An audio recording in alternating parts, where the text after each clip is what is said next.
గణేశుడు నిజంగా మీ ఇంటికి వస్తే? మాత, నాకు నిద్రలో మంచి కల వచ్చింది. భూలోకానికి వెళ్ళాలని ఆశగా ఉంది మాత. నాకు తోడుగా వస్తావా మాత? లేదు పుత్ర, నేను దసరా నవరాత్రులకు వెళ్ళాలి. భూలోకంలో నా భక్తులు వ్యయప్రయాసలు కోర్చి నా పూజ చెయ్యడానికి వస్తున్నారు మాత. చూడండి అటు. లక్ష్మీ అత్తయ్య, నీవు రాగలవా? లేదు పుత్ర, నేను మొన్ననే శ్రావణ శుక్రవారానికి వెళ్ళి వచ్చాను. నువ్వు వెళ్ళు, నా ఆశీస్సులు నీకుంటాయి.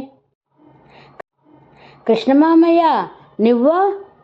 నేను రాలేను పుత్ర, మొన్ననే జన్మాష్టమికి వెళ్ళి వచ్చాను. నీవు వెళ్ళు, నా ఆశీస్సులు నీకే కదా.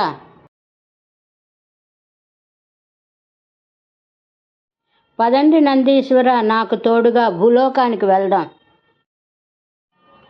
జాగ్రత్తగా ఉండు పుత్ర, ఈ భూలోకవాసులు తెలివి మీరిపోయారు.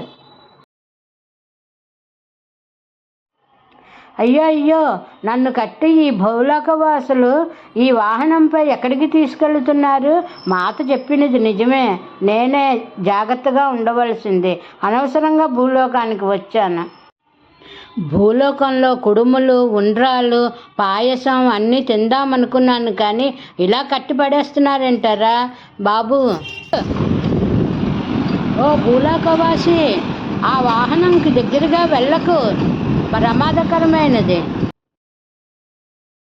అయ్యో, ఈ ప్రతిమలన్నీ నేను కాదు, భూలోకంలో ఒక వనిత వేసిన వేషం ఇది.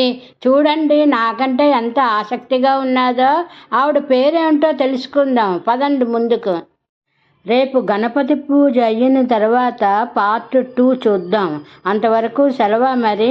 గణపతి బొప్ప మోరియా.